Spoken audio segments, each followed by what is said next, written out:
gente, vamos para mais uma aula do nosso Direito Constitucional 2. Aqui, aluno severo, nono período de Direito, Campus Barra do Piraí. Essas aulas destinadas aos alunos do quarto período, né?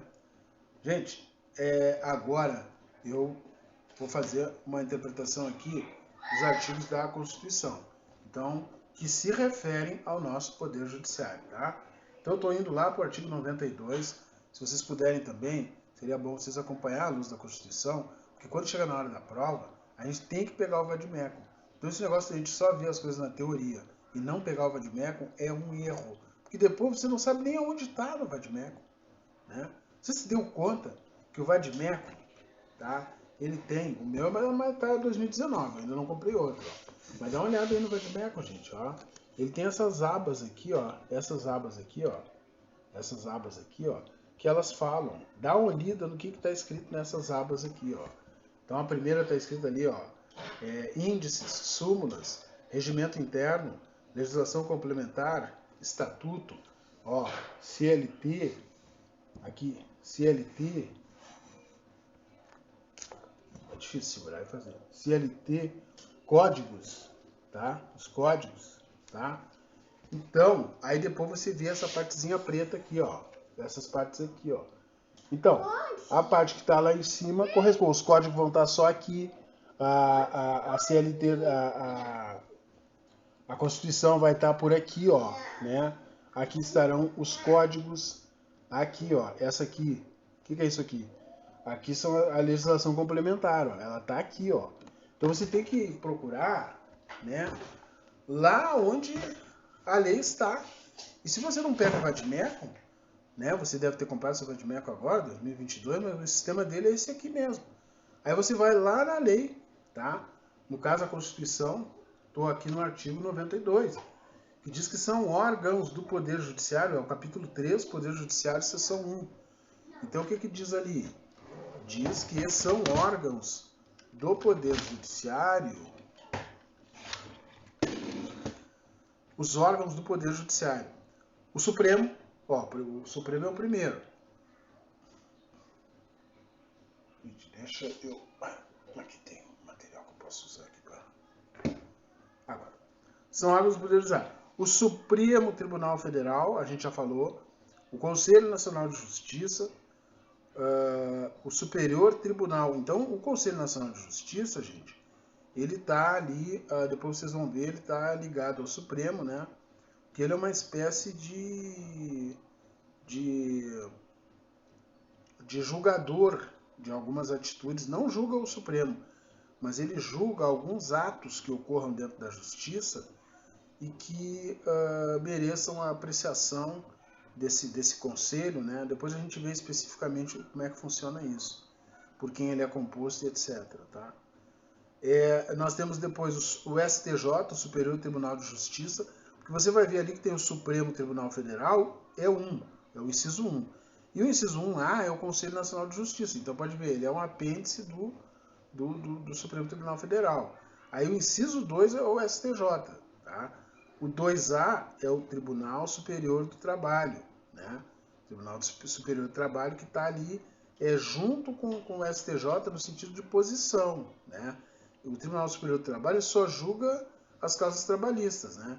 Mas ele é o mais alta corte da Justiça Trabalhista, do Tribunal Superior do Trabalho. Depois, nos tribunais regionais federais e os juízes federais, né? Os TRF, né?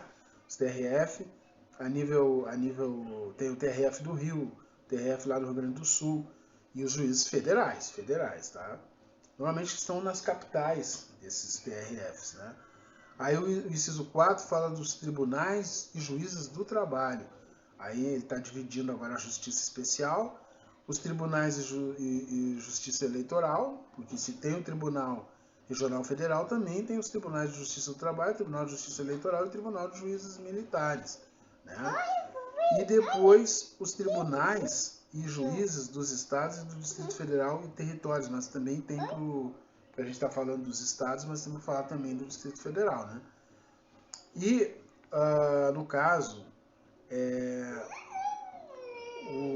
a última instância, então, da justiça seriam os juízes, né, que estão nas comarcas, né? Aí a gente vê, né, em Valença tem um juiz, mas tem tem as varas, né, a vara da justiça especial, tem a vara de família, então essas varas vão dividindo a justiça dentro das comarcas.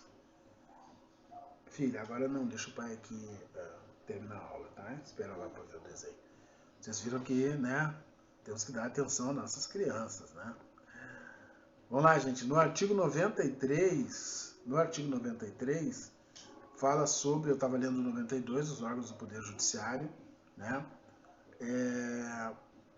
Aqui fala sobre que uma lei de iniciativa do Supremo, ela vai falar, uma lei complementar de iniciativa do Supremo que disporá sobre o Estatuto da Magistratura. Então, gente, quem manda no juiz? Né? Poxa, o juiz é aquele que julga, mas e quem julga o juiz? Então existe o Estatuto da Magistratura, tá? É a Lei Complementar 35 de 79, promulgada sob a vigência da ordem constitucional anterior, da outra Constituição, né? Ela dispõe sobre a magistratura nacional. E o primeiro, o inciso 1, sobre os magistrados, fala que o juiz, o ingresso na carreira, inciso 1, ingresso na carreira para juiz, cujo cargo inicial será de juiz substituto, mediante concurso público de provas e títulos, com a participação da Ordem dos Advogados do Brasil em todas as fases, exigindo-se do bacharel em Direito no mínimo 3 anos de atividade jurídica, obedecendo-se às nomeações e ordem de classificação. Então, aqui é quando o juiz ingressa, né, para ser juiz, que se exige no mínimo 3 anos, né, de bacharel em Direito na atividade jurídica. E depois tem outras particularidades da profissão ali, no caso do juiz, né, que chega aqui no... por exemplo, a inamovibilidade. O juiz não pode ser movimentado, né? Ele vai sair de Valença, vamos mandar ele para outro lugar porque ele julgou assim ou assado. Não pode, né? O juiz tem algumas prerrogativas na profissão, né, que para que ele tenha tranquilidade para poder fazer o seu julgamento com toda a isenção possível, né? Então, falei do ingresso na carreira, o juiz tem as suas promoções, promoção por merecimento, né? Ele fica numa entrância e depois ele pode ir para outra entrância, né?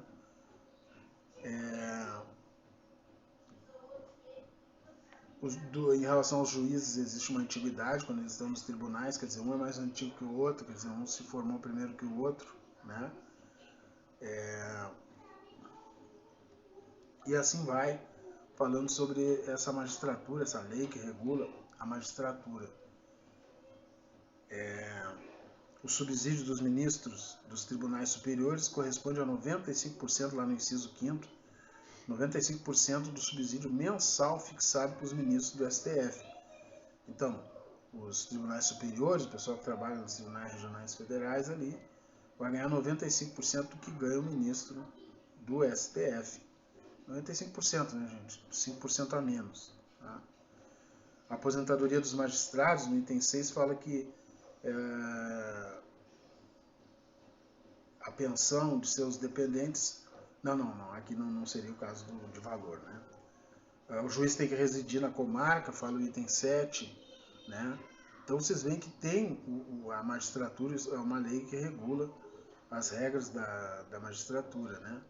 Depois você vê com mais calma, porque são várias, né? E aí você vai ver aquela que mais lhe interessa.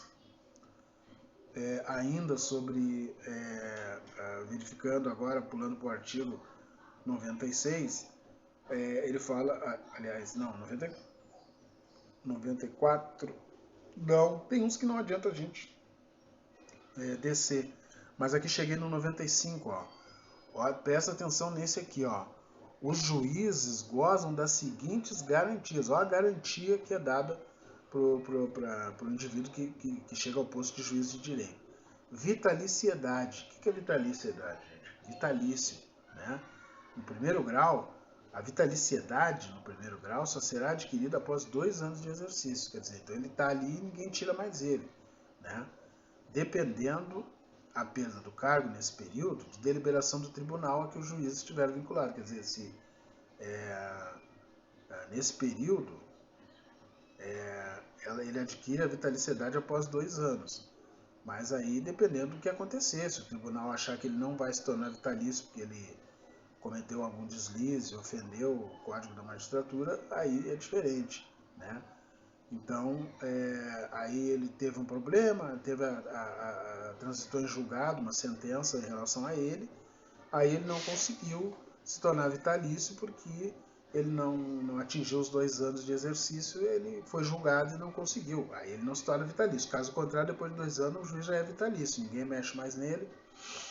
Inamovibilidade, que a gente falou, salvo motivo de interesse público, né? Esse juiz vai para tal lugar porque realmente, né, ele vai dar uma contribuição em tal local e tal, né? A outra, irredutibilidade do subsídio, ressalvado disposto em vários artigos aqui, mas é irredutibilidade do subsídio, ninguém vai reduzir o subsídio que o juiz recebe, né? Em compensação também, os juízes não podem exercer outro cargo ou função, exceto de magistério. Então você vai encontrar aí nas faculdades, né, o professor que é juiz de direito, né? Receber a qualquer título de pretexto custos ou participação em processo. Poxa, o processo lá é milionário, bilionário. Tá, vai ficar 10% para o juiz. Não, pode. Receber a qualquer título ou pretexto auxílio ou contribuição de pessoa física, entidade pública. Não, pô, nós vamos mandar um auxílio para o juiz. Não pode, porque aí você está comprando o juiz, você está subornando o juiz, né? E também o juiz não pode ser advogado, a advocacia no juízo ou tribunal do qual ele se afastou, antes de decorridos 3 anos do afastamento do cargo por aposentadoria ou exoneração. Então, se ele se aposentou, se exonerou, passou 3 anos, aí ele pode depois advogar, porque o juiz é um advogado também, né? Mas antes disso ele não pode. Vocês viram os casos famosos do juiz, né, do Supremo, hein? O Joaquim Barbosa, aquele juiz negro, parecido comigo até o Joaquim Barbosa, né? Quem dera que eu chegasse lá onde ele chegou, gente. E ele, depois que ele, como ele tomou algumas decisões polêmicas, né? Ele, quando saiu do Supremo, que ele se exonerou, né, por idade, se não me engano, depois ele teve dificuldades do pessoal conceder a carteira da OAB para ele trabalhar, né? Queriam negar a carteira da OAB porque ele tinha tomado tal e tal decisão. Realmente são coisas que chamam muita atenção, né? Claro que aí entram vários componentes, ninguém é bobo aqui para dizer, desde do racial, a questão, né, de preconceito, de não aceitação das decisões, né, motivadas por preconceito, tem de tudo aí, né? Mas não queriam dar carteira para ele. O Sérgio Moro, que foi juiz lá na Lava Jato, um dos mais famosos do Brasil, né, um dos processos mais famosos aí que aconteceu. O Sérgio Moro também, por essas decisões políticas, que depois ele passou a ser ministro da Justiça, inclusive, né? Mas depois que ele rompeu com isso tudo, queriam também negar a carteira de juiz para ele, para ser advogado, porque ele queria se restabelecer na banca de advogados, né? Como um advogado que é, e estavam querendo dificultar a vida dele. Mas aí a gente vê, né? Aí são os interesses políticos, né? Que fazem parte da nossa existência, né, gente? Isso aí, a política, né? As decisões políticas prejudicam um que outro, né? As judiciais também. Mas tem essa questão, né? Imagina, né? O famoso se segura a segurança, né? Quer dizer, pô, você era um juiz que julgava e amanhã você não pode ser nem um mero advogado, né? Porque alguém disse que você não vai pegar a sua carteira de volta. Tá bom? Então ficamos aqui no artigo 96, a gente volta a falar sobre esse assunto, porque nós temos que interpretar a Constituição. É bom, faz bem, operador de direito que não mexe na Constituição é o mesmo que o cara ir em Roma e não visitar o Papa.